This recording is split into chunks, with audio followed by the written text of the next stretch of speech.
اعوذ باللہ من الشیطان الرجیم بسم اللہ الرحمن الرحیم۔ برادران اسلام، آج ہم ضیاء النبی شریف کا 15واں درس دینے جا رہے ہیں۔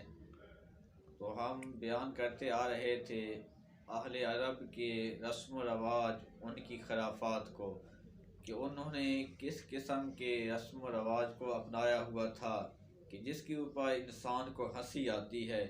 تو انہی جاہلانہ رسوم میں سے ان کی ایک رسم یہ بھی تھی کہ جب ان کے کسی گاؤں میں کوئی آدمی مر جاتا تو جیسا کہ میں نے بتایا تھا کہ ان کا یہ طریقہ کار تھا کہ اس کے اوپر وہ مختلف قسم کی جاہلانہ رسم کیا کرتے تھے۔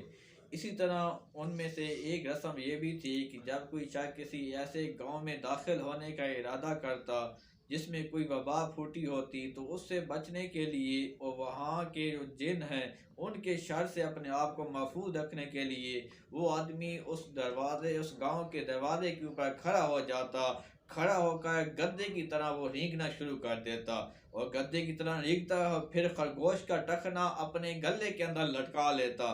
اس کا یہ طریقہ کار ہوتا، وہ یہ یقین کر لیتا کہ اب نہ وہ وبا کو اسے نقصان پہنچا سکتی ہے اور نہ وہاں کی جو جن ہے وہ اس کا کچھ بگاڑ سکتے ہیں۔ تو ان کے اس عمل کو، یہ جو گدے کی طرح ہینگتے تھے، اس عمل کو تاشیر کے لفظ سے تعبیر کرتے ہیں۔ اسی طرح ایک شاعر کہتا ہے کہ وَلَا يَنْفَعُ التَّعْشِيرُ إِنْ هُمَّ وَاقِعٌ وَلَا زَازَعٌ يُغْنِي وَلَا كَابُ أَرْنَبِي، کہ جب کوئی جنگ بھڑک اٹھتی ہے تو گدے کی طرح ہینگنا کوئی نفع نہیں دیتا اور نہ اپنے مقام سے ادھر ادھر ہٹ جانا انسان کو فائدہ دیتا ہے اور نہ خرگوش کے ٹخنے کو اپنے گلے کے اندر لٹکانا یہ انسان کے لیے فائدہ مند ہو سکتا ہے۔ تو برادران اسلام، اسی طرح ایک اور رسم ان کے ہاں جو موجود پا چکی تھی وہ کیا تھی کہ ان کے ہاں جب کوئی شخص سفر پر جاتا تو ایک دھاگا کسی درخت کی ٹہنی کے اوپر باندھ دیتا تھا، ٹہنیوں کو ساتھ ملا کر اس کے دھاگے کے ساتھ باندھ دیتا۔ جب وہ کسی سفر سے واپس آتا تو سب سے پہلے اس درخت کے پاس جاتا، جا کر اس دھاگے کو دیکھتا، اگر وہ دھاگا اپنی صحیح سلامت اس کے اوپر بندھا ہوا ہے، وہ ٹوٹا نہیں ہے، تو وہ اس کا یہ یقین کر لیتا کہ گویا اس کی بیوی، اس نے غلط کوئی راستہ اختیار نہیں کیا، وہ حفاظت کے اندر رہی ہے۔ اگر کسی وجہ سے وہ دھاگا ٹوٹ جاتا تو پھر وہ یہ یقین کر لیتا، اس کے ذہن کے اندر یہ بات بیٹھ جاتی کہ اس کی بیوی نے کوئی ناجائز تعلقات قائم کیے ہیں، یعنی اس نے برائی کا ارتکاب کیا ہے۔ تو ان تمام جو رسوم تھے اسلام نے آ کر اس کا خاتمہ کیا۔ اس رسم کو پھر وہ الرتم کے نام سے جانتے تھے۔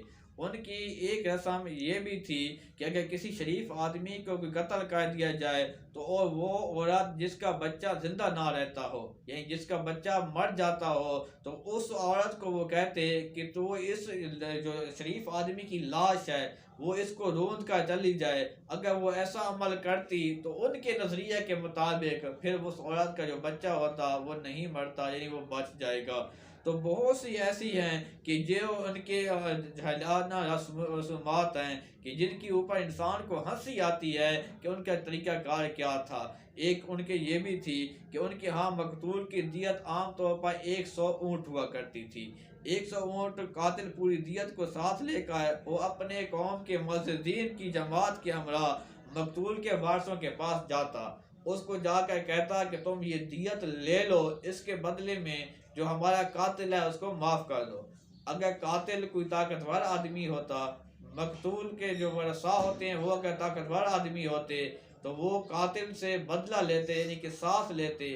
اگر وہ مقتول کے جو ورثاء ہیں وہ طاقتور نہ ہوتے تو پھر وہ ایک بہانہ بنا کر اس کو دیت لے لیتے، پھر وہ اس قاتل کو معاف کر دیا کرتے تھے۔ اور وہ یہ کہتے کہ 100 اونٹوں کے بدلے میں ہم اپنے جو خون ہے اس کو فروخت نہیں کر سکتے، البتہ اگر اللہ تعالیٰ کا ایسا فیصلہ ہے، اللہ تعالیٰ فیصلہ فرما چکا ہے تو ہم ایسا کرتے ہیں۔ اور بعض ان کے یہ طریقہ کار تھے کہ وہ کہتے تھے کہ ہم آسمان کی طرف تیر پھینکیں گے، اگر آسمان کی طرف سے تیر خون آلود ہو کر نیچے آئے گا تو گویا ہم اس قتل کا بدلہ لینا چاہیے، ہمیں یہ بات سبق سکھائے گا۔ اگر وہ تیر بغیر خون کے اوپر سے آئے گا تو گویا اس کا فیصلہ دیت کے ساتھ ہوگا۔ یہ ان کا اپنا طریقہ کار ہے۔ ہاں جو ہے اوپر سے آسمان سے خون کے ساتھ تیر آتا، جب بھی تیر پھینکا جاتا تو نیچے آتا تو وہ بغیر خون کی ہوتا۔ یہ ان لوگوں کا طریقہ کار تھا جو بدلہ لینے کی سکت نہیں رکھتے تھے، صرف اپنے آپ کو چھپانے کے لیے، شرم و سار سے بچنے کے لیے ان لوگوں نے یہ طریقے اختیار کیے ہوئے تھے۔ اور ان کی ایک رسم تھی مواقرہ۔ مواقرہ کسے کہتے ہیں؟ ان میں کہ دو آدمی باہمی مقابلہ کرتے، ایک آدمی چند اونٹ ذبح کرتا، دوسرا آدمی اس سے زیادہ اونٹ ذبح کرتا، پھر پہلا آدمی اس کی تعداد بڑھا دیتا، پھر دوسرا مقابلے میں اس کی تعداد بڑھا دیتا۔ اس طرح وہ کرتے کرتے وہ اپنے جانوروں کا یعنی اونٹوں کو بہت زیادہ نقصان کر دیتے، صرف مقابلہ بازی کے اندر آ کر اپنی عزت کو بچانے کے لیے۔ اس کا کوئی اور ان کا کوئی طریقہ کار نہیں تھا۔ اسی قسم کا ایک واقعہ حضرت علی شیر خدا رضی اللہ تعالی عنہ کے دور خلافت کے اندر ہوا۔ آپ کی دور خلافت کے اندر بہت سے ایسے واقعے تھے جو انسان کے لیے سبق کا موضوع ہے۔ انہی واقعات میں سے یہ واقعہ ہے کہ کوفہ میں قحط پڑ گیا، بہت سے لوگ کوفہ کو چھوڑ کر جنگلوں میں چلے گئے۔ فرزدق جو ایک مشہور شاعر گزرا ہے، اس کا باپ غالب نامی اپنی قوم کا سردار تھا۔ اس نے اپنی قوم کو سماوا ایک جگہ کا نام ہے میں جمع کیا۔ بنو کلب قبیلہ کے علاقہ میں کوفہ سے ایک دن کی مسافت پر تھا۔ غالب نے ایک اونٹنی ذبح کی اور اپنے قبیلہ کی ضیافت کی۔ گوشت جو ہے وہ قبیلہ بنی تمیم کی طرف بھیجا۔ ایک بڑے برتن میں گوشت رکھ کر جب اس کی طرف بطور ہدیہ ارسال کیا گیا، جب غالب کا آدمی گوشت لے کر اس کے پاس پہنچا تو اس نے ارادہ نخوت اس برتن کو اوندا کر دیا اور سارا جو گوشت ہے وہ نیچے پھینک دیا اور کہا کہ ہم اس کا گوشت کھائیں۔ پھر اس نے یہ حکم دیا کہ وہ بہت سے جانور جو ہے اونٹ کو ذبح کرے۔ اس نے پھر اس کے حکم کے مطابق اونٹ ذبح کیے گئے۔ اسی طرح پھر ادھر سے اونٹ ذبح کیے گئے، پھر ادھر سے اونٹ ذبح کیے گئے، یعنی کبھی غالب کی طرف سے اونٹ ذبح کیے جاتے، کبھی ان کی طرف سے اونٹ ذبح کیے جاتے۔ پھر آخر کار غالب نے 100 اونٹنیاں ذبح کر دی۔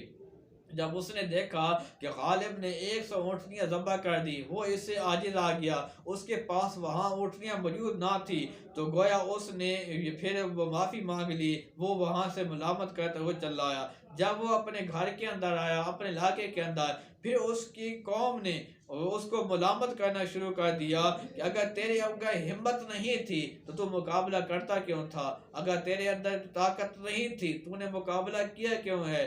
اگر جب مقابلہ کیا ہے تو پھر مقابلہ تم نے مکمل اس کی پاسداری کرنی تھی، یعنی اگر تم کہتے تم ان کی جگہ اونٹ ذبح کرتے جاتے تو ہم ہر اونٹ کے بدلے میں وہ کہتے ہیں کہ ہم تمہیں 2 اونٹ دیتے، تو وہ کہتے ہیں پھر اس نے بہت سے اونٹوں کو ذبح کیا، یہاں تک کہ 300 اونٹنیاں اس نے ذبح کر ڈالی۔ حضرت امیر المومنین سیدنا علی کرم اللہ تعالی وجہ الکریم نے ان کا گوشت کھانے سے لوگوں کو منع کر دیا، اور فرماتے ہیں کہ یہ ما احل بہ لغیر اللہ کے زمرے میں آتا ہے، اس کا مقصد فقر و مباحات کا اظہار ہے۔ چنانچہ سارا گوشت کوفہ کے ایک کھلے میدان کے اندر ڈال دیا گیا، لوگوں کے کھانے کی بجائے کتے اور جو دوسرے جانور ہیں وہ گوشت کھاتے رہے۔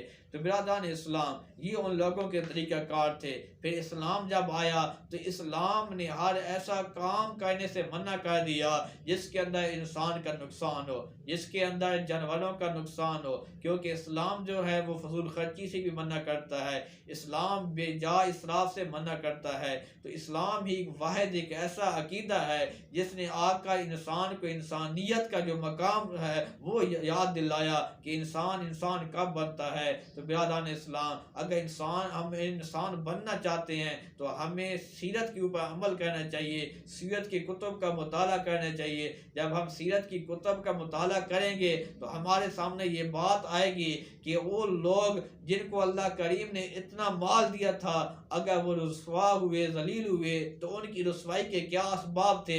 جب ہم وہ باتیں سامنے آئیں گے، ہم ان سے بچیں گے، تو یقیناً ہمیں اللہ تعالیٰ رسوائی سے محفوظ فرمائے گا اور ہمیں عزتوں سے نوازے گا۔ اللہ تبارک و تعالیٰ ہم سب کو اپنے نبی کی سیرت پر عمل کرنے کی توفیق عطا فرمائے۔